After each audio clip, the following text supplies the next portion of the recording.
In honor of spooky season, we are going to be reading some spooky books.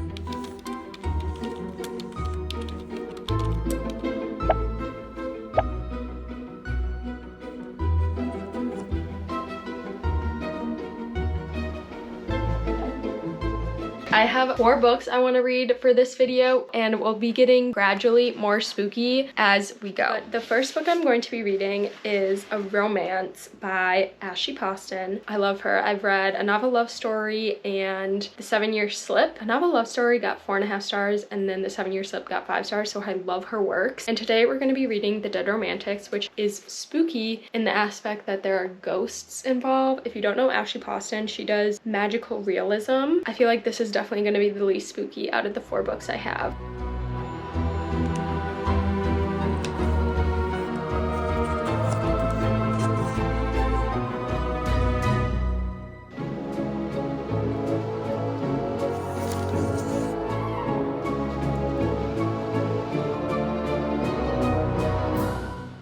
I made it to chapter 11 last night, so I'm almost 100 pages in. This book is the perfect amount of spooky if you just want to like dip your toes into it. The main character is a ghostwriter for a very famous romance author. Not only is she a ghostwriter, but she can also see ghosts. We've just started dipping our toe into that, and she is kind of in writer's block after a big breakup, and when she goes home after a family emergency, she realizes her new editor is there somehow too. I'm really enjoying it so far. I'm not like in love with it like I am with some of other Ashley Poston's work, but I'm still early on in the book. Kind of unrelated to this video, but book related. I went to Target earlier to grab some groceries and house related things, and I saw this there.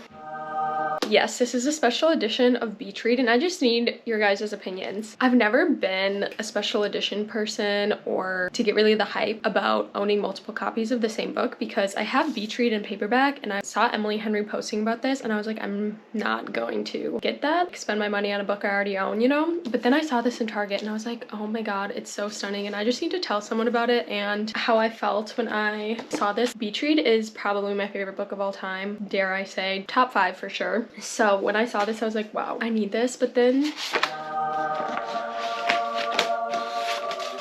like, you're kidding me. I feel overwhelmed that you exist. Stop. I love this so much, and I'm not sure where I'm gonna display this.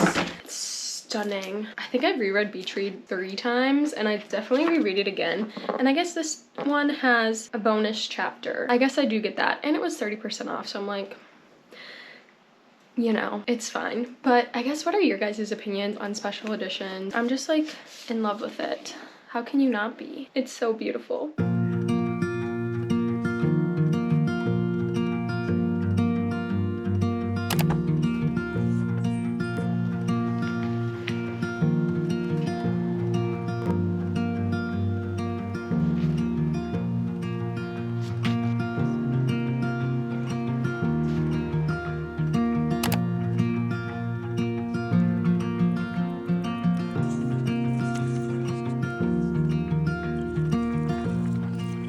I finished The Dead Romantics this morning, and I just had a nice slow morning, and I was able to finish it in a couple hours after I woke up because it is Saturday, so it felt nice to just like veg in bed and read this book. I wanted to finish it a lot sooner than I did, but I've just had a really busy work and personal life week, and then same with next week too. I did want to post this video on Halloween.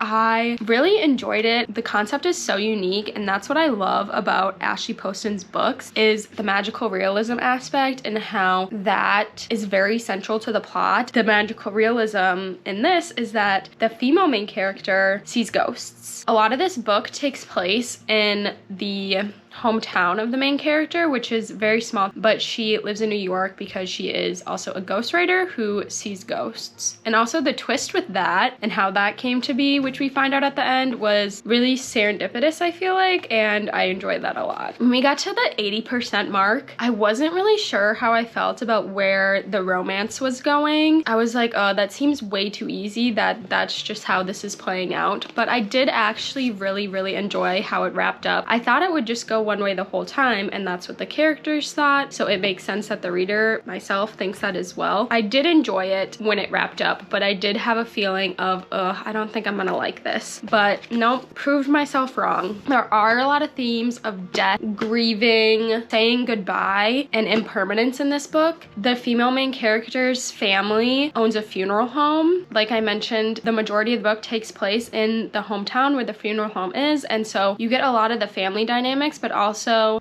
family hardships, dealing with the interpersonal relationships of siblings and how that can get complicated when different major life events occur. It was done really well, I thought. There were things that I thought could be improved. It's nothing major, just like when I would be reading, I'd be like, oh, why is the character bringing this up? Or this doesn't really need to be said again. The author just said this. Just like very, very tiny things that happened a couple times.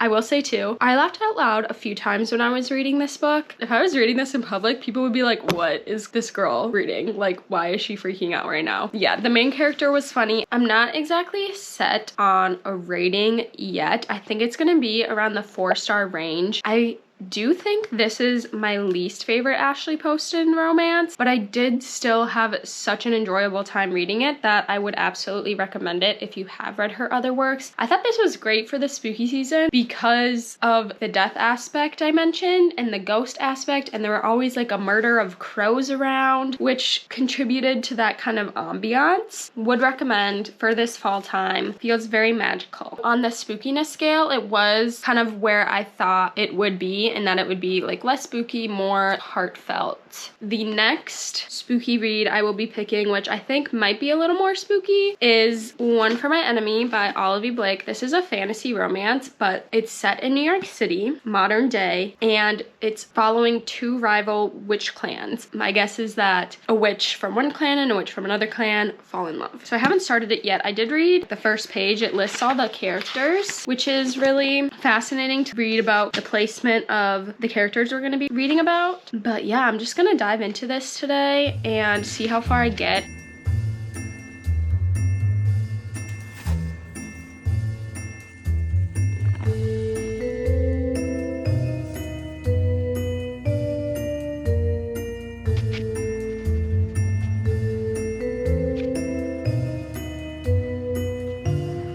The other thing I thought was that this book was based on Romeo and Juliet, and I think that's true. Act 1, Madness Most Discreet. And there's a quote from Romeo and Juliet. Oh, I also love the art in her books. The Atlas 6 was the only other book I've read by her. It had similar art. I also got soy sauce on my cover.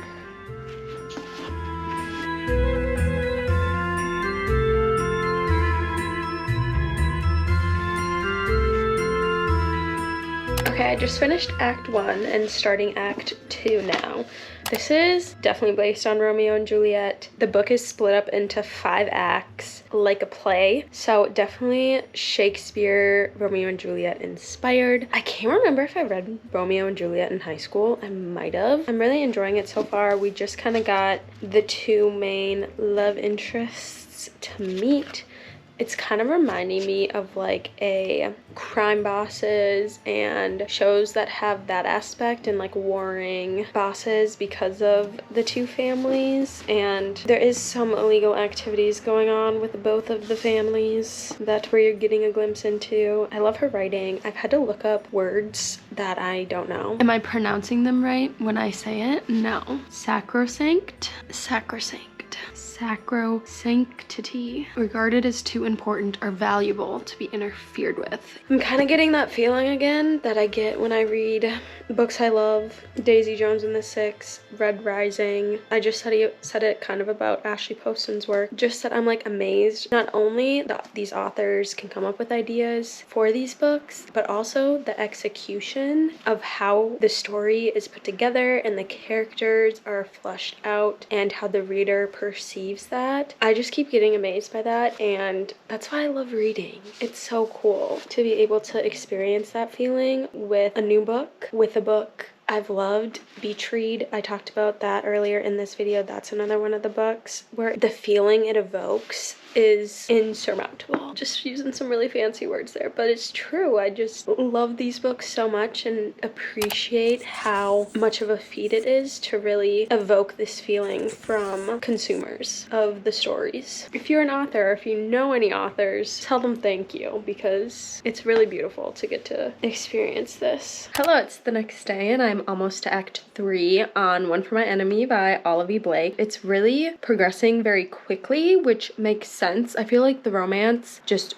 boom, 0 to 100, but it makes sense since this is a standalone 400-page fantasy romance. There's a lot of history between the families. The loyalties are being tested. We're in a very interesting high-stakes circumstance right now. No idea where things are going to go. Very excited to see what happens. So I'm just gonna keep reading and we'll go from there.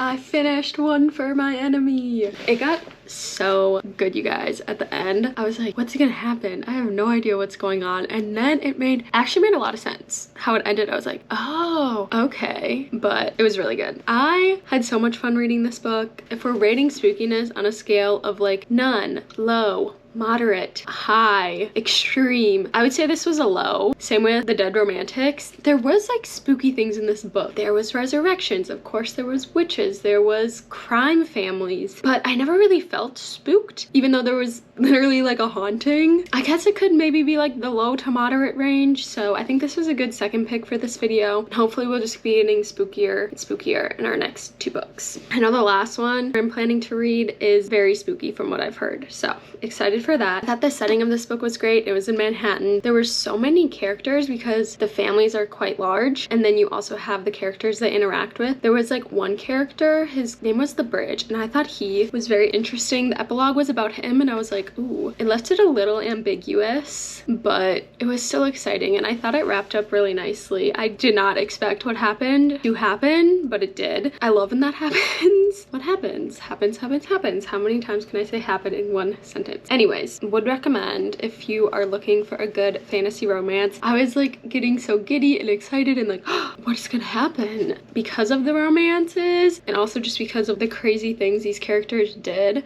There was one very, very problematic character. I'm not gonna say who it was, but if you read this book, you know who I was like so pissed off throughout like the first half of the book. But then you really start to feel for him because of the consequences of his actions and that come into fruition and seeing the toll it takes on him, because the intentions were pure. Were they idiotic? Yes. And did they lead to horrible, horrible things? Yes. But now he has to suffer these consequences and it's very sad to watch that too. So like I love when you get to feel a range of different things for characters who are questionable. I don't know what to rate it. I don't think it's a 5-star. I haven't had a 5-star in a while, like a true 5-star. I've had 4.5s, but I think my last 5-star was Summer Romance. I'd have to look. Play Along was my last 5-star read, and that was in July. In Summer Romance, I'm pretty sure I read in June. But I've had a lot of 4.5 stars in between there. A Novel Love Story, This Summer Will Be Different, The Woman, and then Red Rising. There might have been another one. So a lot of 4.5s. So I think this is gonna get 4.5 too, because it's more than 4, but it's not quite that 5. Should I do another? This video ends when I find a 5-star read, because I haven't had one in so long. Like that's quite a long time. 4 months without a 5-star read. Again, lots of close ones, but not quite. Let's talk now about the third book I'll be reading for this video, which is The Housemaid by Frida McFadden. Now, this does not necessarily have paranormal, ghosts, witches, but it is a thriller. And I think spooky can be mundane and human as well. It doesn't necessarily need to be fantasized or magical. This book has definitely given me the creeps. I'm already like 85 pages into it. I can't really put it down. It's not super profound yet, which is interesting to me, but there are just little bits and bobs throughout this first almost 100 pages that has just like made me keep reading and not putting the book down. Character's perspective we're getting right now is the housemaid. She gets hired right from the start of the book by this very wealthy family. But it's quite clear from the beginning that the mom who hired her is suffering from some type of psychosis. We're not sure what, but she's not a sane person. There is gaslighting, the house is in shambles all the time. For what? 3 people live in this gigantic house. Why is it in shambles? Daughter, too, is quite bold and bratty for her stature and has like a unique sense of style that doesn't really make sense. And then the husband is nice and charming, and the housemaid has a secret of her own. And of course there's some other characters like a strange gardener sending warnings, a creepy bedroom in the attic, and all of those things are adding up to me thinking, what could possibly happen in this book? This is my first Frida McFadden book. I have heard that she puts in twists, and a lot of them. So I am not expecting to know what happens in this book at all. The prologue was in the future, and then the book starts 3 months in the past. So you kind of get a little hint of the end result. But I feel like that's a trick too, you know? We will see what is true and what isn't. But getting the creeps, which is good. I feel like this is the most creepy out of any of the books that I've read so far, which I'm enjoying. I'm just excited for the possibility of what can be.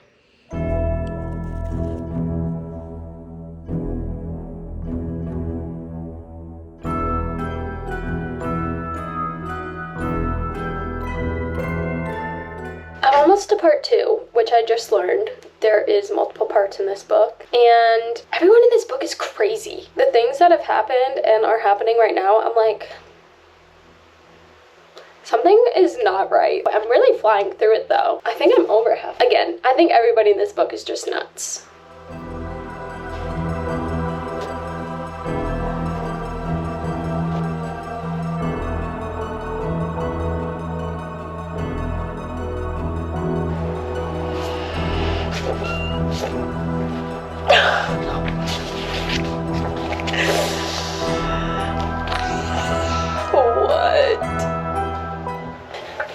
Okay, we're getting a different character's perspective now, 190 pages into the book.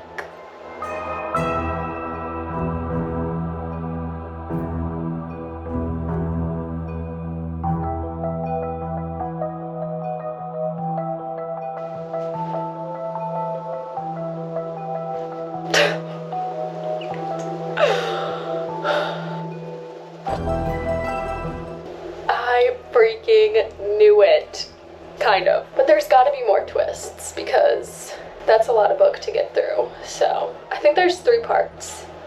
I just love literature and reading. Oh my god, why am I so weird?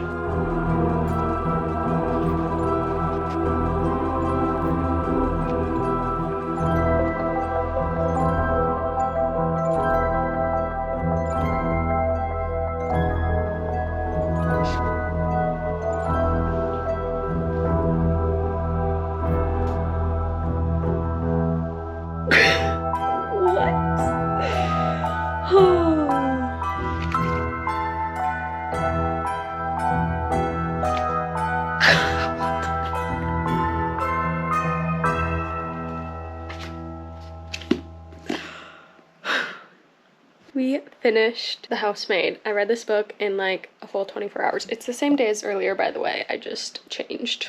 Wow. This book was so fast-paced. I have no idea about a rating yet, honestly. I normally don't rate thrillers as high, but this book was really good. It was so twisty and turny and had all the things you want in a thriller. It was creepy, the people were disturbing, and very dislikable, and what they did was awful. Spookiness rating, it's hard to say since there was no kind of paranormal, but just on like a general feel, you know, the anticipation was always high, and I think that's kind of expected with thriller novels. So I'd say moderate, kind of where we've been sitting a little more. I don't know, maybe I'm just not like spooked by books, but I don't know, we'll see when we pick up our next read. But the next book we will be reading is Phantasma. I think this is going to be the spookiest book of them all. It's kind of compared to Carval, which I just read, but more an adult version. And there's also demons and some other things, so I'm curious about that.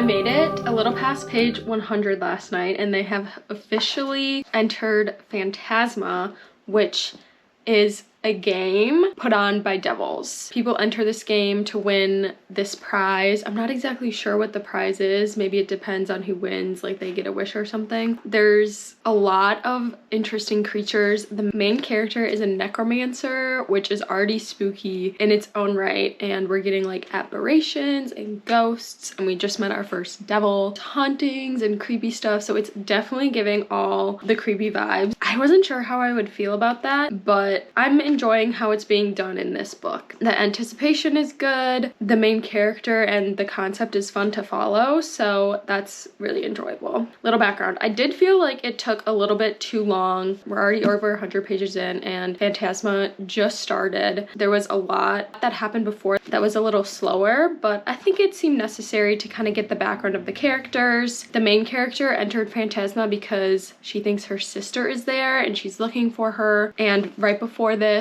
they lost someone very close to them, so times are strained, tensions are high already in the family dynamic. The female main character, you can check trigger warnings, but she has OCD and then really intrusive thoughts, which honestly is what's creeping me out the most. I'm like, ooh, I do not like that at all. But it's interesting to read about and see a character who goes through that and how it's handled. Definitely check content warnings before you read this if any of that might be sensitive for you. We're just getting into level 1. Seems like there's 9 different levels. I think this is very high stakes too. It does very much give Caraval. That one was more like whimsical and magical, and this one is definitely darker and creepier and more haunting than Caraval. But with the Phantasma stuff, I'm curious to see where all of this goes, so I'm gonna keep reading.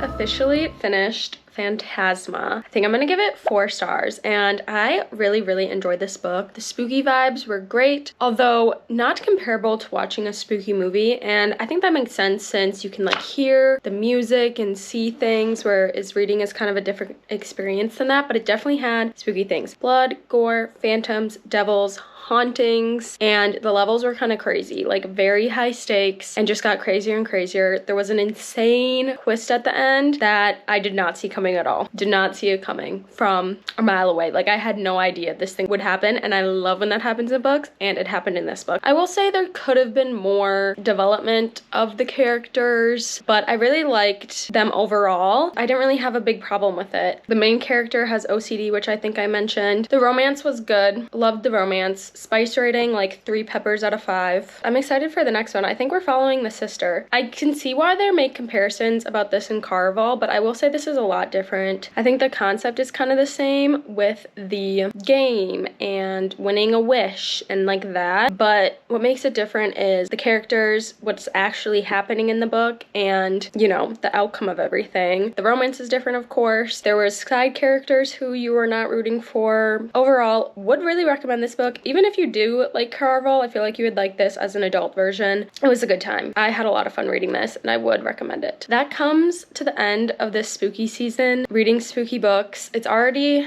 gonna be November by the time this is up, so Halloween has passed, Spooktober is over, and I'm really happy I read these books around this time. I would recommend even into November. It's still fall, so as always, if you've read any of these books, I would love to hear your thoughts and opinions in the comments. Don't forget to like and subscribe, and I will see you in the next one. Bye!